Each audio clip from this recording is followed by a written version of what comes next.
1 John chapter 4 verse 1 says, Beloved, believe not every spirit, but try the spirits whether they are of God, because many false prophets are gone out into the world. Marami pong nagsikalat na false prophets at evil spirits. At ito ay dahilan para tayo ay magkaroon ng discernment. Pag-pray natin ang ating sarili, dahil pag hindi tayo maingat, ay maloloko tayo, even as a church. Ang atin pong church ay pwedeng mawalan ng authority. Ang ating pastor ay pwedeng mawalan ng karapatan na maging pastor kung hindi mag-iingat. Kung tayo ay papasukin ng evil spirit as a church. Alam niya, dalawa yon eh. Ang church ay isang tinatrato ng Panginoon na isang person, body of Christ. And therefore, yung Holy Spirit ay tumatahan sa church as the temple of God. Tapos, yung Holy Spirit din ay tumatahan in each individual Christian as a temple of God. So, dalawa ang temple of God na sina-identify. Kaya, maaring ang isang tao ay hindi mawalan ng kaligtasan. He is a permanent temple of God. But yung church pwedeng mawalan ng authority because it is a temporary temple of God. Kailangan po intindihin natin yun. Kaya, sabi dito, Beloved, believe not every spirit, but try the spirits, whether they are of God. Now, in every situation, more so today, we must try the spirit even inside Baptist churches.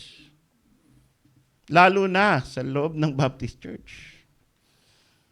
May nakakalungkot na isipin, merong isang sinabi sa akin, Pastor, tulungan mo kami sapagkat yung aming pastor ay sinampal yung anak ko. Isipin mo yun, ano?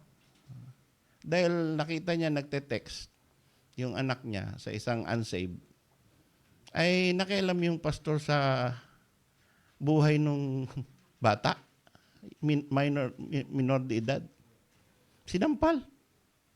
That is, we are not authorized to do that. We exceed our authority. No?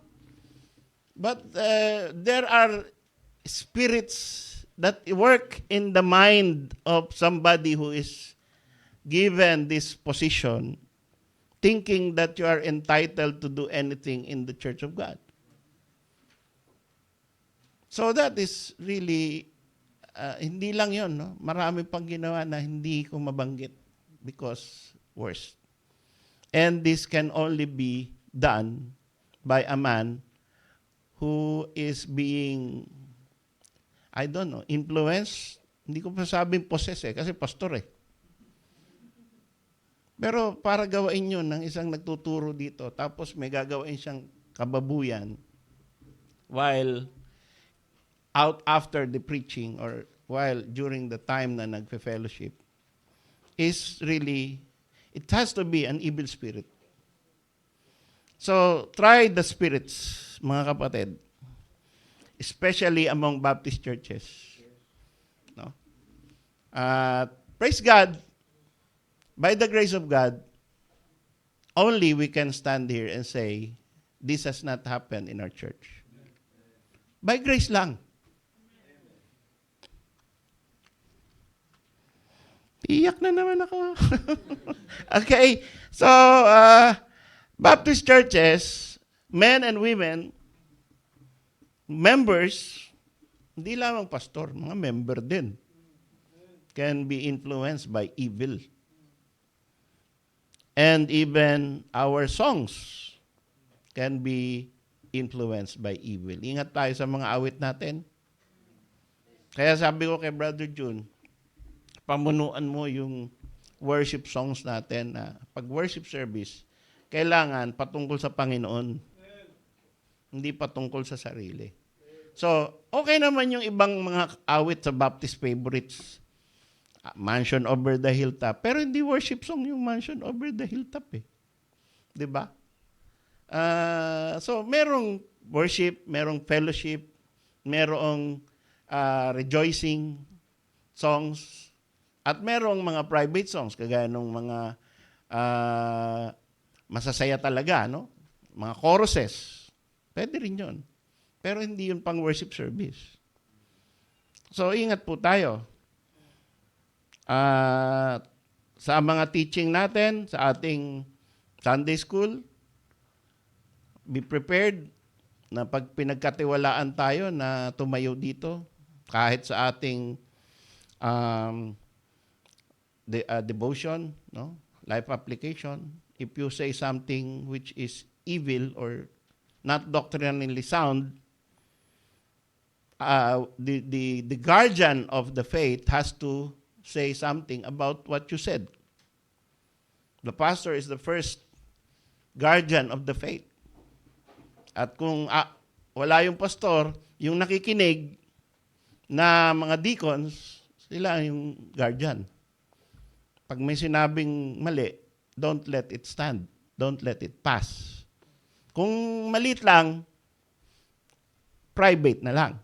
Pero kung malaki, no, malaking doktrina ang binayolate, hindi pwede. Kailangan explain natin. Kailangan sabihin natin dito sa pulpit, sa harap, na yung sinabi ni kapatid ay hindi po yan ang doktrina natin. At maaaring nagkamali ang ating kapatid. Ganun po dito. No? Kaya ingat. We also are careful with our Bible versions. Meron akong nakausap sa Marinduque. Sabi niya, kahit anong version, salita naman ng Diyos yan eh. Di pinakita namin yung Revelation 1:11, 1:8, at saka sabi ron, behold, I am Alpha and Omega. I was alive and I am as dead. And behold, I am alive forevermore. Sa ibang version, wala. Sa Tagalog, wala. Yung ibang mga salita doon, hindi mo mapatunayan na si Kristo yung Alpha and Omega, the first and the last, na namatay. So, paano yun? Di ba? May mga version ng Bible na pwedeng madaya tayo. Sipin mo, no? How wise our enemy is. That even in the Bible version, in Bible na nga binabasa mo, naloloko ka pa rin.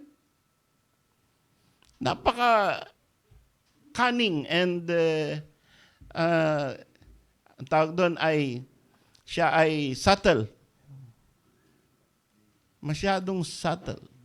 He will creep in to the church through the music, through the Bible version, through the members, through the pastor. Kaya ingat tayo kung ano yung mga binapanood natin. Kasi maaring gawin mong illustration yan, or maaring akala mo, ang ganda-ganda niyan, yung mga memes, yung mga kino-quote natin, ang ganda-ganda, mali pala. Hindi pala dapat i-share. Share ka ng share. Click ka ng click. Ingat. Because evil spirits are in the internet, in the music industry, and everywhere. Even in images and in idols. Kaya doon sa aming grupo, may tumatawag sa akin, "Idol, galing mo talaga." Huwag niyo po akong tawaging idol. Hindi po tayo nag-encourage ng idolatry. Meron isang umahanga talaga sa pastor niya eh. Sabi niya, alam mo yung pastor ko, ang galing. Idol ko yan eh. Idolatry pala kayo. Okay. So, hindi po pwede yun. Ano? And everything connected to religion must be tested. Huwag tayong amen ng amen. No? Ang dami. Pag nakakita kami sa ng preaching, mali yung pinreach. Amen pa rin. No? Parang nakasanayan na kasi, amen! Mali yung sinabi ng pastor, amen pa rin. Bihira yan. Ganyan po ngayon ang paghanga, sobrang paghanga sa mga leader. Hangaan natin si Kristo. Yan ang amen. Talaga amen yan. Pero pagka pastor lang, lalo na sa preaching, okay. Pagka totoo, scriptural, okay lang mag-amen. Pero titingnan natin, try the spirits. Believe not every spirit. Because evil spirits have been launched against us. These are the arrows of Satan. These are the missiles of Satan na lalabanan ang mga tao. That makes us out of place. Pagka ikaw masyado kang in-implement mo to, believe not every spirit and try the spirit. Alam mo, pag in-implement mo yan, among the brethren, among the fellowship of Baptist pastors, or Baptist men and women, out of place ka. Bakit? Hindi ka basta-basta sumasama eh. Ini-invite ka sa isang event ng mga Baptist, mga Christians. Sabi, dapat, ang ina-expect nilang reaction sa'yo, sige, sama ako dyan, mga Kristiyano yan eh. Pero ikaw, dahil dito ka sa BCA, ano ba yan? Ano bang sasabihan? Ano ba pag-uusapan dyan? Hindi, Christian, gathering eh. May music, festival. Si Rick Warren darating. Ano ba yon? Sino ba yon? Ano bang, hindi. Ano bang, parang out of place ka. Sila ang sasayanan nila. At sign in kagad sila. Ikaw ay you are taking it with the grain of salt. So, OP ka. Tsaka, pag nagtatawanan na sila, mga Kristiyano, nagtatawanan, ikaw serious pa din. Bakit ganun kayo mga BCA, no? Hindi kayo basta-basta sumasali. Meticuloso. No, we are sober-minded. And we are vigilant for truth. Yun dapat tayo. We may look judgmental or legalistic, pero hindi. Misinterpreted lang nila yung sinasabing judgmental. Judge not that you may not be judged. Because God says, Christ said, judge righteous judgment. So, magbibigay ka ng paghusga. Hindi mo husgahan yung tao, ganyan talaga yan. Kahit kailan yan. Masama yan eh. Yung ama niyan, ganun din eh. Tsaka yung nanay niyan. Galing yan sa mga masasamang lahi. Yun ang judgmental. Yun ang judge not. Mali. Pero, yung sinasabi ng isang tao, try the spirit. So, if you are trying, that is judging. And if you are looking at the words and comparing it with the Word of God, that is either you believe it or not. That is trying and that is biblical. So, iba yung judgmental na tao at saka yung you are judging the words of men and the activities of men. Hindi po legalism yun. So we are not doing that. And in trying the spirits, we must be familiar and be much informed about the actions of men who have an evil spirit. So look, in the Old Testament, in Judges 9:23, God sent an evil spirit between Abimelech and the men of Shechem. And what happened? Sa Judges 9:23, when God sent an evil spirit. Pagdating ng evil spirit, doon sa kalagitnaan ni Abimelech at ng men of Shechem, the men of Shechem dealt treacherously. Naging silang madaya. Magkaibigan sila, Maayos ang kanilang relasyon, but when God sent the evil spirit, nagkaroon ng dayaan. Magkakaroon ng barangay election, ano? Baka magkaroon ng dayaan. Yan. So, I don't know what they will do. But we must not be treacherous. And yung pagiging treacherous pala comes from an evil spirit. Pag madaya ka, examine yourself. Baka ikaw ay nai-impluwensyahan na ng evil spirit. Alam nyo, kahit si Peter na-impluwensya ng evil spirit in his mind. Kaya sabi, get thee behind me, Satan. So, isa siya sa mga example natin, what not to say, what not to do. And hindi porket ikaw ay apostol, disciple, pastor, member, Baptist, matagal na sa church, hindi ka pwedeng ma-impluwensyahan ng evil or ng isang evil spirit. Pagka ikaw ay naging treacherous sa dealings mo sa mga tao, dahil akala mo hindi ka mabubuko, hindi ka mahalata, yan na. Meron ng evidence na baka merong evil spirit. It's not evil spirit every time. Sometimes it's just the human spirit, the depraved nature of human beings. So, kung ano man yan, mali pa din yan.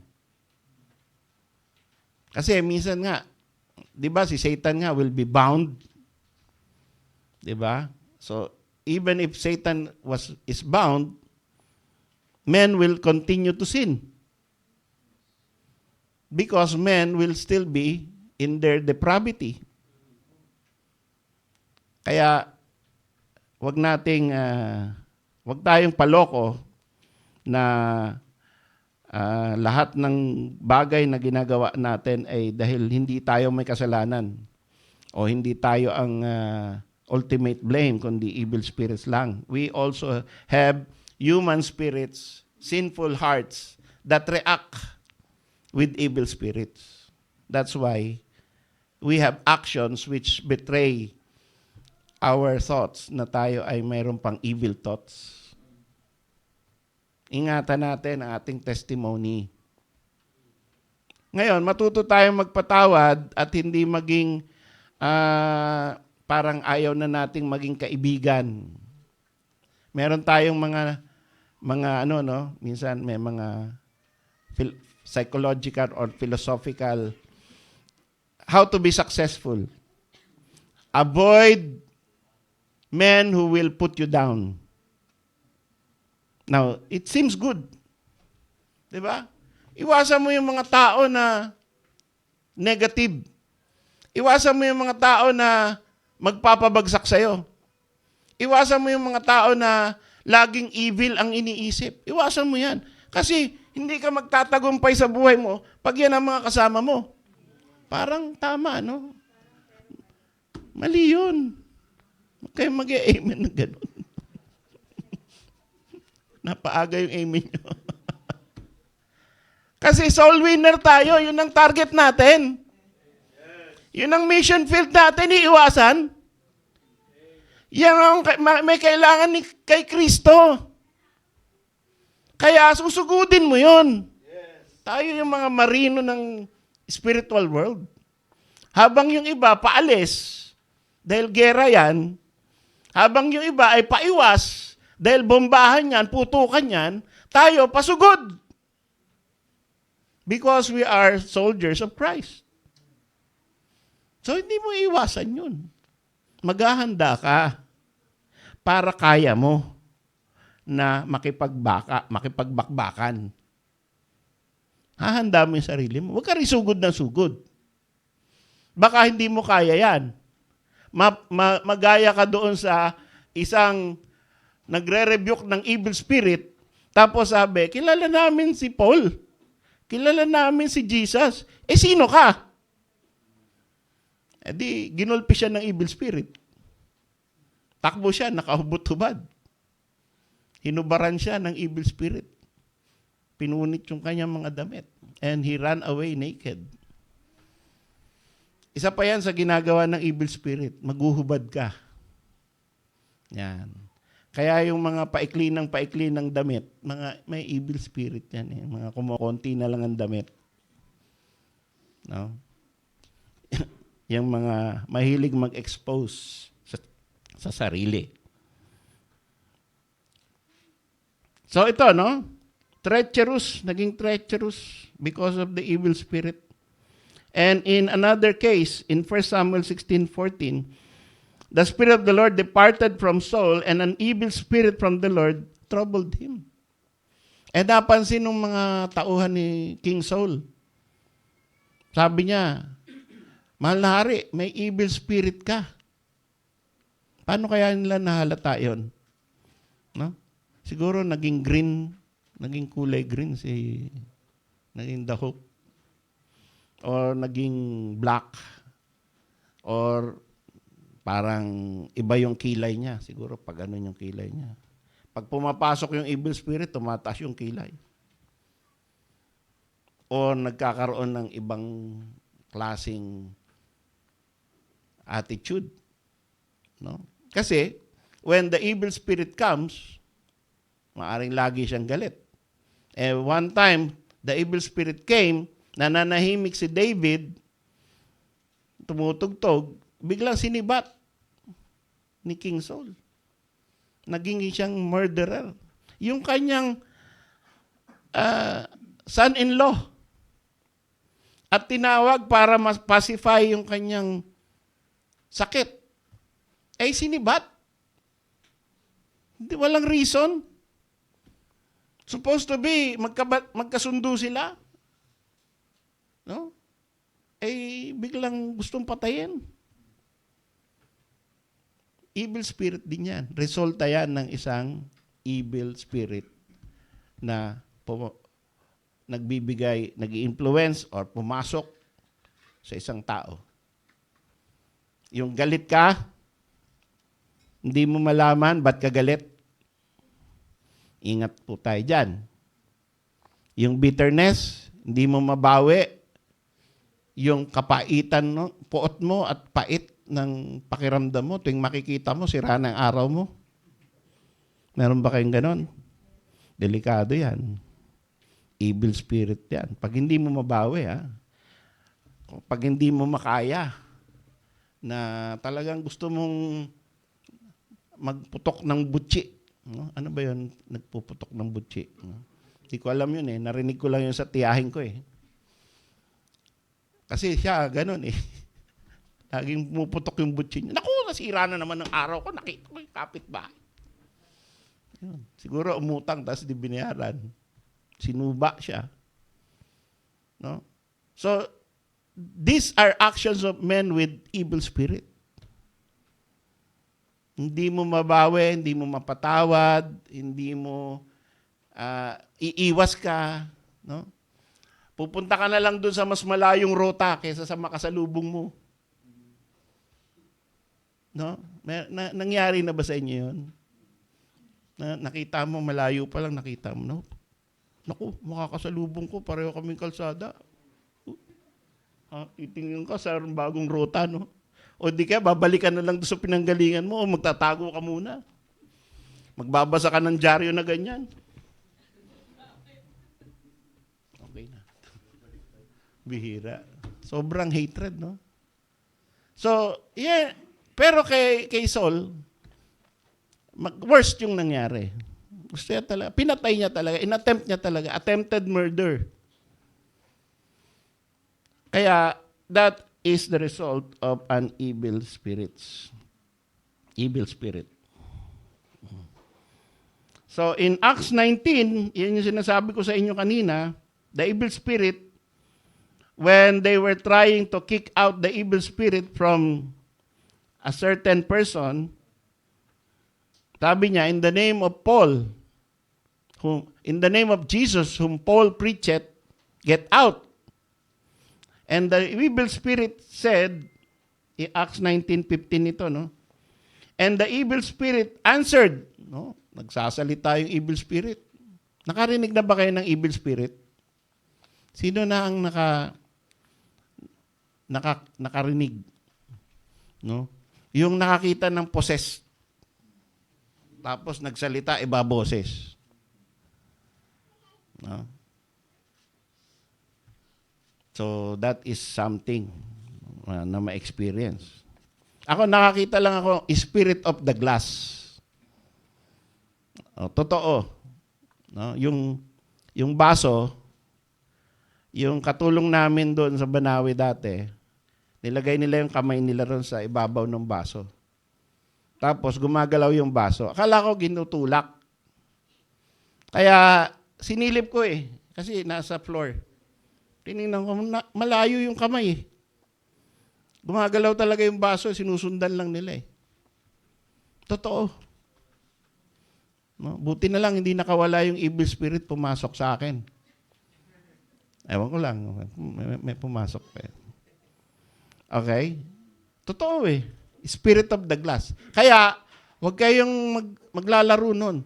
At huwag kayong papayag na may mga kaibigan kayo o anak na maglalaro ng Ouija board. It's not a game. It's true. And most of the who have been delivered from witchcraft confessed that it is where they started. Sila ay nag-umpisa sa witchcraft using the Ouija board. Nabibili po yan sa National Bookstore. No? Kaya huwag kayong maglalaro nun. Mamaya ma-possess kayo. No? Entrance yan into third eye. Pinreach ko yung third eye doon sa Lucena. Hindi pa pala narinig ni Pastor Kalayan na mayroong third eye. No? Yung nakakakita ng evil spirit or nakakakita ng ghost. Ang ghost, evil spirit yan. Yung multo, yung mamaw, evil spirit yan. Hindi yan talaga yung departed loved ones. Huwag niyong sabihin na kaya ako pinipreach to kasi Halloween, malapit na. Hindi walang kinalaman yan sa Halloween o sa All Saints Day, no? Pero pag may nakita kayong ganyan or merong mga tao na nagkwento sa inyo na may nakita siya o nakita ko si tatay, nakita ko si lolo, kahit totoo pa yung sinabi, kahit parehong-pareho yung amoy, kasi yung amoy ng lolo mo, yun yung maamoy mo No? At kahit halos imposible talaga na masasabi mo hindi talaga siya yun, hindi mo pwedeng sabihin hindi siya yon. Ang ghost ay evil spirit, impersonating spirit. At ang tawag po dyan sa Bible ay familiar spirit. So itong evil spirit na to, nagsalita. Kilala ko si Paul, kilala ko si Jesus, sino ka? And the man in whom the evil spirit was leaped on them. Tinalunan sila. And prevailed against them so that they fled out of that house naked and wounded. So pag hindi ka ready, mga kapatid, even if you're a Baptist, even if you are attending, if you're a member ng church, Bible reader ka, kailangan mo pa rin ng preparation when encountering an evil spirit, lalo na kung na-possess na talaga yung tao. Kasi pwedeng mag-backlash yun. No? Kakalmutin ka nun. Wawarakin yun ng damit mo. So magsuot ka ng maong pagka mag-exorcism ka. Mahirap-hirap warakin yun. Kasi ito, nung tumakbo sila ay sugat-sugat at hubot-hubad dahil sa lakas ng evil spirit. Kita nyo? Yan ay totoo. Nangyayari talaga yan. At pwede pa rin mangyari ngayon yan. Meron akong winitnessan eh. Sobrang ayaw niya talaga sa gospel eh. Sabi ko, kailangan maligtas at ang kaligtasan ay kay Kristo lamang. Dahil si Kristo, kahit hindi mo abot, hindi natin maabot yung kalwalhatian ng Diyos, pero si Kristo, maabot yun. Abot na niya yun, tapos na. Kaya kailangan mo lang na maging na kay Kristo. Eh, sagot niya sa akin pwede rin yung pag sumakay ako kay Senyor Aguila. Kilala niyo ba si Senyor Aguila? Okay, so evil spirit yung gano'n eh. No? Yung ayaw mo ng gospel, tapos pepilosopihin mo. Men with evil spirits favor familiar spirits. Yan yung sinasabi natin. Sa Old Testament ay nakasulat yan. Yun yung ghost.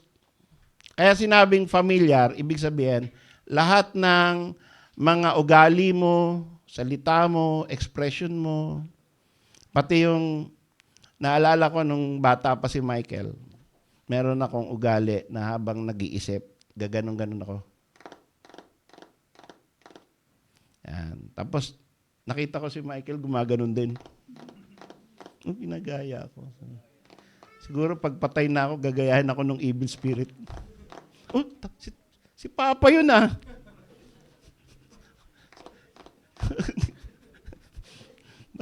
pag wala na ako, tapos may gumanto rito sa pulpit. Yan. May evil spirit dito. Okay. So, yun po, no? Familiar spirit, ginagaya lahat. Yung amoy mo, pati yung knowledge mo kung ano yung mangyari, saan nakatago yung singsing, yung testamento, saan nakatago, yung mga ginto. Alam yan. So, sabi ng Bible sa Leviticus 19:31, regard not them that have familiar spirits. Huwag nyo raw gagalangin. Huwag nyo raw pupuntahan. Huwag daw kayong ma-amaze. Huwag niyong tatratuhin na totoo ang sinasabi ng mga taong may familiar spirits, mga medium, mga manghuhula, mga bolang kristal, mga baraha. Tumatawag yan sa familiar spirits. Kaya meron silang mga minsan, yung mga totoong ganon, kaya kahanga-hanga at nadadali nila yung totoo kasi meron silang spirit guide. Totoo po ang spirit guide. Pero ito ay evil spirit. Unclean spirit. Kaya pagka may nakita kayong ganyan, matindi ang kanyang ginagawa na imposible sa ordinaryong tao, evil spirit yan. No? Hindi ko maintindihan parang hindi trick no? Yung sino yan? Si Chris Rock ba yun? Si Chris Angel? No? Harap mo ganyan, biglaan lang gaganon. Tapos lulutang sa third floor. Naglalakad lang kayo. Alam nga namang merong, ano yun, yung gadget. No? Hindi pwede Tapos lalakad sa tubig hanggang gitna ng lake. Pipi mo yun. No? Hindi mo sasabihin, tricks. Demonyo Pagkakagawa ng ganon, demonyo na yun. So, familiar spirits, regard not them. Ibig sabihin, huwag tayo mag-enjoy sa mga tricks nila. Huwag tayo magbayad para panoorin sila o bilhin yung kanilang mga movie. Ang paborito pa man din natin yung mga horror films tsaka zombie. Tsaka yung mga witchcraft. Sabi ng Panginoon pala, regard not them that had familiar spirit, neither seek after wizards. Bakit? To be defiled by them. Pag ang Kristiyano ay nag-e-enjoy sa wizards and familiar spirits, you will be defiled. Alam niyo yung defiled? Yung bagong ligo ka, tapos naligo, tapos lumusob ka rin sa kanal dyan sa may Pasong Buaya. Defiled. Hindi kaya yung Poso Negro dito? No? Biglang nabara dito, nabara yung 3 CR natin. Ikaw yung hero. No? Sige po, Pastor, akong bahala. You will be defiled. No? Bagong ligo ka, pero ganun.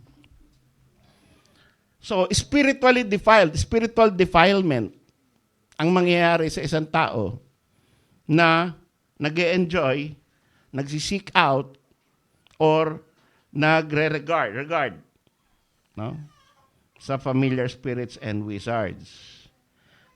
Sabi sa Deuteronomy 18, verse 10 to 12, there shall not be found among you anyone that maketh his son or his daughter to pass through the fire, or that useth divination. Alam niyo ba yung divination? Yung mga horoscope. Gulat ako sa aming dating Baptist Church. Sabi nung isang member, tagal na niya member. Sabi niya, minsan po pinagpapasensyahan ko yung asawa ko kasi siya ay Libra, ako ay Aquarius. Hindi match kasi yan sa sa horoscope eh. Hindi. Bira. Ha? Gulat ako. Tagal mo ng Kristiyano, nagli-Libra Aquarius ka pa rin? Hindi nyo alam, Pisces ako. Yan ang pinakamataas na sign. Okay. So, yan po. Sabi ng Bible, do not use divination. Yung mga aging, alam niyo ba aging? Yung mga pakwa, doon sa, baka meron pa kayo niyan sa mga pinto nyo. Yung mga frog na may pera, yung Buddha na alkansya, paltan nyo na yan ng romantic baboy. Yung mga alkansya nyo.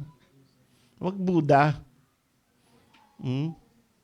So, divination is consulting the future or the truth, making a decision based on things which are not of God.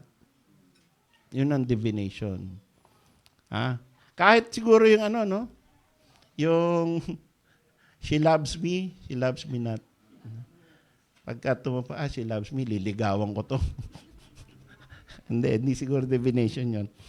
Pero ang divination kasi may orasyon eh. May orasyon yun. Meron akong isang tiyohin nga nakaburol ngayon. Pero nung buhay pa siya, pinagmamalaki niya na may karga siya. Nakakapagpagaling siya. So tinanong ko nung yung anak niya, kamusta nung namamatay na, meron ba siyang niluwa? At sino ang kumuha? Balita ko, sabi nung anak. Balita ko, kinuha ni doon daw eh. Pambihira. Ibig sabihin, nung namatay siya, may karga pa rin siya. So, yun. Hindi ko alam. No, ayokong sabihin kasi dadalawin ko pa yun bukas yata eh. Okay? Baka mapanood ng mga anak yung aking video. Anyway, wag daw gumamit ng divination. Wag daw mag-observe ng times, no? Yung Jupiter coming to Mars at the age of Aquarius, yung mga ganyan, ano? When the planets are aligning, CCG, yung mga ganon. Enchanter, wag kayong gumamit ng enchanter or a witch or a charmer or a consulter with familiar spirits or a wizard or a necromancer. Oh. So, nag-enjoy tayo sa ganun, di ba? Mga pinapanood natin.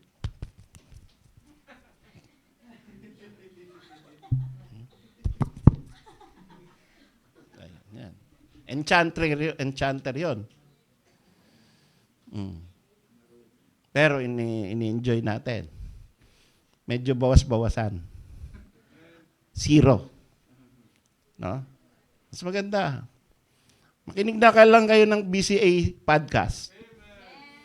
Yan na lang. Di ba? Yun na lang. Oh.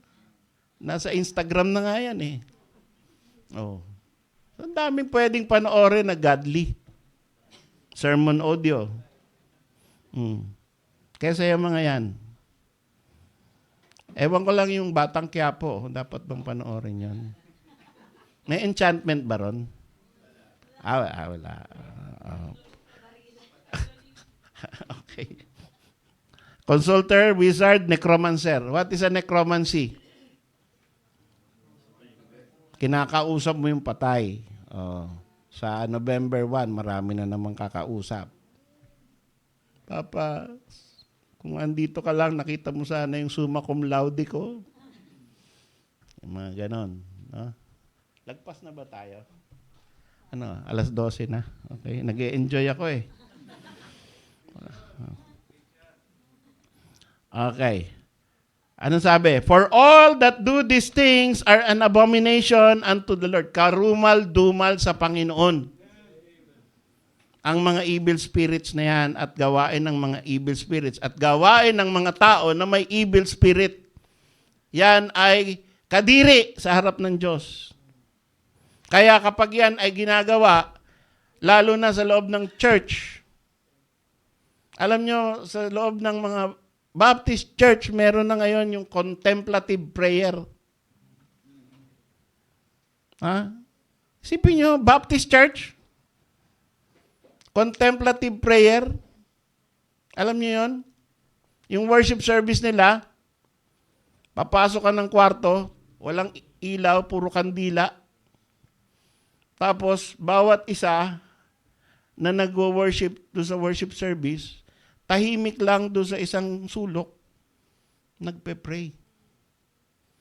Tapos may scent, may insenso. Tapos may music na diretso lang. No? Yung piano.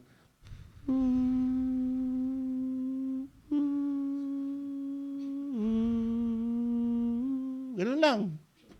Isang oras na ganun. Tapos, tapos na. God bless. Bira yan. Nauso yun. That is something that is being set up. At kaya nga sabi natin, hindi lahat ng worship service na tinatanggap ng Diyos. Hindi porket sinabi, worship service yan, ay yung ibang worship service, abomination to God. Kaya kaya mag-ingat po tayo. Try the spirits.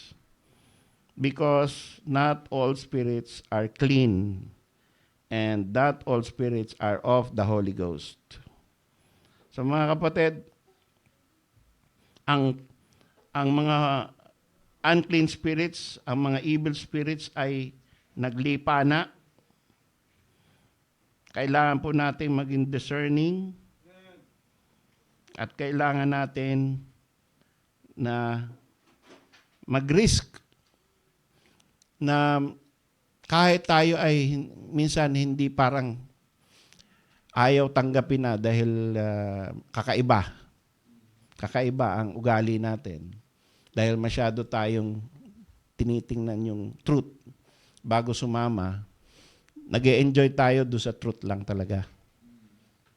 Pero tiisin natin kung mas marami error eh. No? Tumayo po tayo.